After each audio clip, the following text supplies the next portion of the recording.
Yo, yo, yo, yo, yo. What it do? What's poppin', everybody? Welcome to Straight Talk TV. Thank y'all for tuning in. If you haven't already, do me a big, big solid. Hit that subscribe button for me, y'all. Tap that little bell notification icon so you get notified with the latest content, updates, and information from me, Straight Talk TV. Yeah, yeah. Let's jump right into this, yo. Yo, I know everybody's aware by now what's going on. They have made an arrest in the Tupac, situation after almost 30 years. And the person arrested was none other than Keefe D, who I told y'all about a month ago, an arrest was coming. But let's jump right into this video, y'all. This is what they had to say about the arrest on the Law and Crime Network. And, they pointed out some key things that we need to remember about Keefe D. So let's check this out. So I'm just stoked. A man in custody accused of ordering the murder of rapper Tupac Shakur 27 years ago. Dwayne Davis was the leader and shot caller of the Southside Compton. They said he's the leader, which, they got corroborating statements from the defendant from all of the interviews and books and stuff that he done wrote. He pretty much told him that he was the shot caller. He was the orchestrator. So, yeah. Crips. Police say Dwayne Keefe D. Davis ordered the hit on Tupac Shakur. So who is Keefe D? We look at 6 things you need to know about the man accused of ordering the murder of Tupac. Who is Keefe D? Welcome to Law and Crime Sidebar Podcast. Salute I'm the Law and Anjanette Crime. Levy. Tupac Shakur's family and his fans have been waiting 27 years for someone to be held accountable in Tupac's murder. I know that's That a long day time to is wait. now here. Dwayne Davis, whose street name is Keefe D, faces a D. charge of open murder with a deadly weapon and a gang enhancement in Tupac's murder on September 7th, 1996. Keefe D is a member of... I gotta think, man, I'm still trying to wrap my head around this. This happened in 1996. And it is 2023 now. Like, this didn't happen like yesterday, last week, last year, a couple years ago. Like, this happened in 96. I was a freshman. 8th grade. One of them. Even still. 96. the Southside Compton Crips. Some people say he's actually a gang leader. Suge Knight and Tupac Shakur were affiliated with the Bloods. Tupac Shakur was a artist who was signed with Death Row Records. And that Death Row Records and its CEO, Marion Suge Knight, were closely affiliated with the Mob Piru criminal street gangs, and that they had an ongoing feud with the Southside Compton Crips. Dwayne Davis was the leader and shot caller of the Southside Compton Crips. On September 7th, Keefe D, his nephew Orlando Baby Lane Anderson, Terrence Brown, and DeAndre Smith were all in Las all Vegas. of the people that was in the car So were that Tupac night. Shakur and Suge Knight. The group encountered one another at the MGM Grand during the Mike Tyson fight. Tupac jumped Orlando Anderson over an old beef. Then he, Suge Knight, and their entourage left the casino for a party elsewhere. That's when the plan to kill Tupac took shape, according to Las Vegas Metro Police. Dwayne Davis began to devise a So now we finna start finally hearing a little bit about what took place leading up to the shooting. Like a lot of those questions we always had, hopefully can start to get answered now. plan to obtain a firearm and retaliate against Suge Knight and Mr. Shakur for what occurred inside the hotel against Mr. Anderson. After Davis obtained a gun, he entered into a white Cadillac along with Terrence Brown, DeAndre Smith, and Orlando Anderson. Based on our investigation, this is where we know they were seated. The first officer on scene that night was Chris Carroll. He held Tupac in his arms and asked him who shot him. So I was asking him, what happened? Who shot you? Who did this? And he for the first time, he's kind of acknowledging my presence, and he's looking in my eyes, and I'm looking at his, and I could tell he's trying to get a breath together because he's having a very hard time breathing. And he looks at me and he opened his mouth and he said, "F you." And after he said it, he kind of gurgled and coughed. His eyes rolled back. He lost consciousness. So that would be the last thing that he ever said in his life. Tupac Shakur died days later after being taken off life support. Suge Knight stuck to the no snitching street code, but Knight knew exactly who fired at them from a white Cadillac. With no one talking, police said they couldn't make an arrest. But years later, Keefe D would find himself in a jam because of his drug dealing. He would confess to his role in the killing of Tupac Shakur, but the confession was called a proffer and couldn't be used to prosecute him. So y'all see that he admittedly told on himself in what's called a prosper. Now, a prosper gives you immunity while you're talking to, law enforcement officials during that time. You don't get immunity forever. So that means you're free to discuss whatever's going on with them in that situation. But after that, anything you say, they still can come back and use that against you. They didn't give him full immunity. He just had a prosper. That means he was free to talk about whatever he wanted to talk about with law enforcement officials during that time or that case or that situation or that, or that instance. They didn't give him immunity to go to Vlad and all of these other places and start talking his business.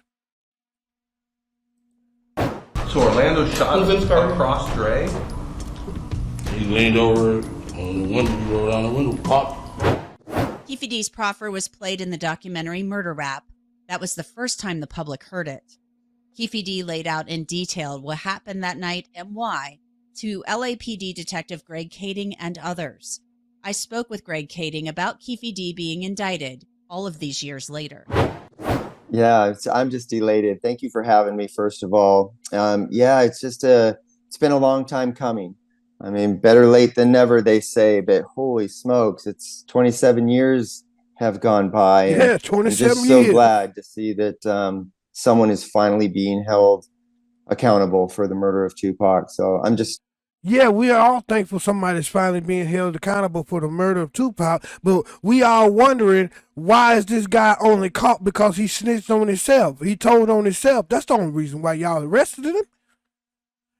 Like, come on, like, as much as I'm glad progress is being made on this, let's just keep it all the way 100, y'all. If he wouldn't have told on himself or been talking, writing books and all of this stuff, there wouldn't be no arrest right now. There will still be no arrest. You know why? Law enforcement didn't do nothing. This guy solved his own case. He told on his own self. They didn't do no real investigation and come to no conclusion and go make an arrest. Stoked. How big of a gang leader or what have you was Keefe D in Compton? Because I've heard people say he's a gang leader. Some people laugh when you call him a leader of the South Compton Crips. I mean, how big of a deal was he, or was he just kind of like a blowhard? He was relevant because he was dealing a lot of dope. And because he had a lot of dope, he had a lot of money. And because he had a lot of money, he had influence. So it was just those things. But he is a bit of a blowhard. He's not like his nephew Orlando, who was the actual gunman who killed Tupac. That was a serious committed gangster who was a killer. Keefe D is a little bit more of a figurehead, so to speak. And he's definitely a legend in his own mind, but all things considered, He's not who he presents himself to be in the sense of this big, dangerous, infamous gangster. As I mentioned, Keefe D told Greg Kading the entire story about what happened the night Tupac was murdered in the proffer that could not be everybody used. know, y'all listen, they keep saying that, you know, he told people what happened. We know this. That's the only reason why he arrested. That's the only reason why he arrested. He told on himself. Now they finna parade it around like they solved the case and they did this wonderful job and all of that stuff. No, y'all didn't. Y'all should thank Keefe D for telling on himself, being dumb enough to tell on himself. For real. In court. From the fight at the MGM Grand to the shooting of Tupac and Suge Knight in the That's black the BMW he was in. Kading said it was frustrating. I think that BMW just recently sold, like, within the last couple of years for like $1 million and some dollars. Over $1 million. To see someone confess to murder, but unable to take the case to court. There's, you know, you've heard the phrase before, it's not what you know, it's what you can prove. And we couldn't use his self-incriminating confession back in 2009, but because of that, he had this false perception that he had immunity. And so I told y'all, a prosper doesn't give you full immunity. It gives you immunity during that situation or instance. He just telling y'all right now, like, hey, he continued to go around talking about this, thinking he had immunity, and he didn't. He began to go out and boast publicly about his role in the murder, and that's not protected. That can all be used against him. So in essence, he talked himself right into jail. He talked himself right into it. His confession being brought to light, his involvement being brought to light, and then his arrest and pending prosecution being pending. That it's just I'm so glad to see history finally getting set straight. And you know, this case gonna be different because Keefe ain't gonna be able to walk into the courtroom and say, "Oh, Your Honor, they making this up on me. They doing this on me." Everything they got on him is directly from his own mouth, directly from his own doing.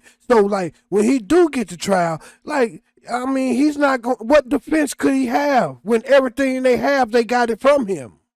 What defense could he have? Is not an unsolved murder. It has just been an unprosecuted murder. Orlando Anderson was killed in 1998. The other passengers in 2 years later, Orlando, you know what I'm saying, met the same demise. Like, karma's real. What goes around comes around. in that vehicle are also dead. This all begs the question, if police have had a confession that couldn't be used in court for all of these years, how can Keefe D now be prosecuted? The answer is quite simple, according to law enforcement. Who shot Tupac? To keep it for the code of the streets. It just came from the backseat, bro. Keefe D did a lot of talking about that night after his release from prison on drug charges. Mr. Davis's own words doing a lot of talking. Reinvigorated our case. That's all he doing is a lot of talking. Had he not confessed to us, and then we made that confession public when I published the book and the documentary came out, and so we basically exposed it all as to what took place in the investigation and what his involvement was in Biggie's murder. But if you understand the ego of Keefe D, he resented that somebody else was telling the story other than him. And so that whole thing prompted him to then go out and publicly boast about his involvement. So yeah, one thing kind of led to another, but that foundation of the original. So basically, they knew this nigga was gonna do nigga shit or feel just like a typical nigga. They knew he was gonna have jealousy in his heart, envy in his heart. They knew he was gonna want clout from this situation. The same shit all you niggas been doing now. Attention and clout based off jealousy and envy. The same shit you niggas still do now. You niggas will let jealousy and envy destroy your whole life. Time after time after time, we see this over and over and over again amongst our people. Jealousy and envy will destroy the whole thing. Lives, organizations, communities, families, all destroyed over jealousy and envy in our communities. He was jealous. Somebody else was telling a story, and he was envious of the clout that they was getting from telling the story. So he wanted to tell the story and get the clout and all of that. Well, he told the story and got the clout, and now he got the jail cell. Destroyed his whole life over jealousy and envy. Confession, everything in motion. Last July, Las Vegas Metro Police executed a search warrant at Keefe D's home in Henderson, Nevada. Face the house, slowly walk back. Man, that's the raid on his crib. Word started to spread that a grand jury Man. had been impaneled to investigate Tupac They Shakur's ran murder. up in that nigga's But as the spot. weeks passed, hope started to fade that anything would come of it. I literally texted my old partner this morning before I'd heard anything prior to any of this breaking news about the arrest. And I literally texted my old partner, Darren Dupree, this morning and said, what in the hell is taking so long? Wow. And the next text I get is actually from Mike Dorsey going, hey, they just arrested him. So Wow. it was just, there did seem to be a real delay there.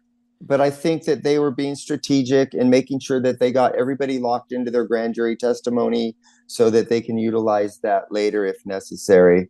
So hopefully they've got all their I's dotted and T's crossed and are ready to go and see where this heads next. Keefe D also wrote about the night of Tupac Shakur's murder in his self-published book, Yep, Compton nigga Street wrote Legend. a book. Keefe D wrote in the Thinking book he that got he tossed the immunity and Glock told in the on back himself. seat and made eye contact with Suge Knight. Knight was driving a black BMW. Tupac was in the passenger seat. Keefe D wrote, like two rams locking horns, Suge and I looked each other dead in the eye. Wow. The terrified expression on Suge's face read, damn them N-words. One of my guys from the back seat grabbed the Glock and started busting back. Keefe D said he and Suge Knight knew one another from Compton. One thing about this, he has been on Wow. YouTube and some other outlets basically saying, This I is crazy. hate the way that went down, things of that nature. I think he said that, he liked Tupac's music, and it's almost like he was speaking regretfully that this had happened, but he's now accused of being the person who ordered the hit. Do you think he really does regret that? I mean, he seemed to be living a pretty nice life in Henderson, Man. Nevada. Shoot, No, it I don't don't matter think how he has living now. true Shoot, regret he like went you around and and I wanted might have clout regret. and He destroyed doesn't all of carry that. that same type of He wanted remorse. He doesn't fame, have that so same he type destroyed of his regard life. for human life. Think about that, y'all. He just said he seems like he was living a pretty nice life in Las Vegas and all of this stuff and woo woo woo. He was, but that wasn't good enough for him. He wanted more clout and fame and attention. That's why he was writing books. When other people started telling the story and all of that, he wanted to tell the story to get the clout, get the fame. Even though he was living a nice life, that wasn't good enough for him. He wanted more. So in the process of him being greedy, trying to get more, not being happy with his life and where he's at, even though he had a good life, he destroyed it all. In the process of being greedy, letting jealousy and envy run your life, you destroyed it all. Now he ain't living good in the Las Vegas suburbs. Now his life don't seem like it's pretty good. They ain't raided his house. He's arrested, charged with murder now. Destroyed his whole life for jealousy and envy. So no, I don't think that he has that type of regret. In fact, when we interviewed him, and he said after the shooting, after they'd shot Tupac, they went and parked the car and they were heading back to their hotel. They're at an intersection, and the ambulance was coming by that was rushing Tupac to the hospital, and him Wow. and his friends were just laughing about it. So no, I don't think that he has any true remorse. I Wow. think it's Y'all hear that? So they was parking the white Cadillac, getting out of the white Cadillac, getting rid of it, and the ambulance carrying Tupac heading to the hospital came past them, and they admitted that all they did was laugh. They just shot the man, and now it's funny. Wow. Wow. This is what we mean, kids, when we be talking about senseless violence. Senselessness. Look at how many lives is destroyed. Regardless of how many years later now, Keefe D's life is destroyed. Orlando Anderson's life was destroyed. The other two gentlemen that was in the car, life was destroyed. Tupac's life was destroyed. All from one bad decision. All of this destruction came about from one bad decision. Think about that. time has finally come for him to answer for his sins. Aside from Keefe D, there's only one other witness who's still alive who knows what happened that night. It's Suge Knight, who's serving a 28-year prison sentence for running a man down and killing him. This lame nigga right here already came out and released a statement earlier this evening and said that he will not be testifying against Keefe D. Like, at this point, like, why do we even still write stories or even care about what Suge Knight does or says? Like, can we just strip all clout and recognition from this dude at this point? Like, Suge Knight in 2023 is so irrelevant.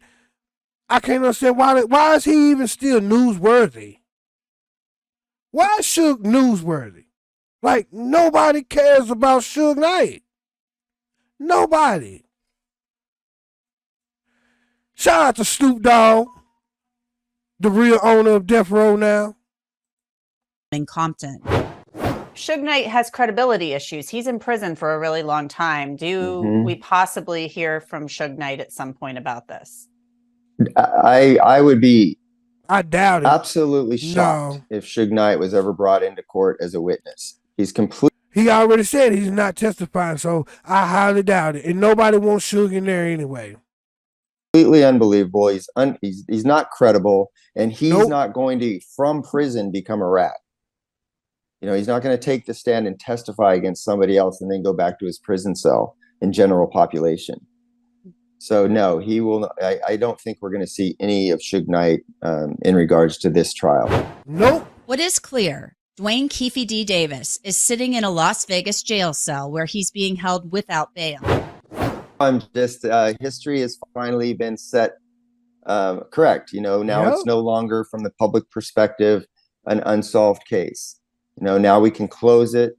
Tupac can rest in peace, and we can move on. And now we know that that mystery's been solved. Yeah. Dwayne Davis will appear in court Wednesday morning in Las Vegas for an arraignment. At that time, he will enter a plea to the charges and a trial date could be set. And I will be there, and I will bring you the very latest from Las Vegas. And we're going to bring it to y'all. So there y'all see,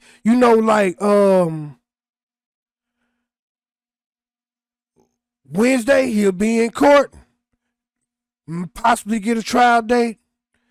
But y'all, make no mistake about it.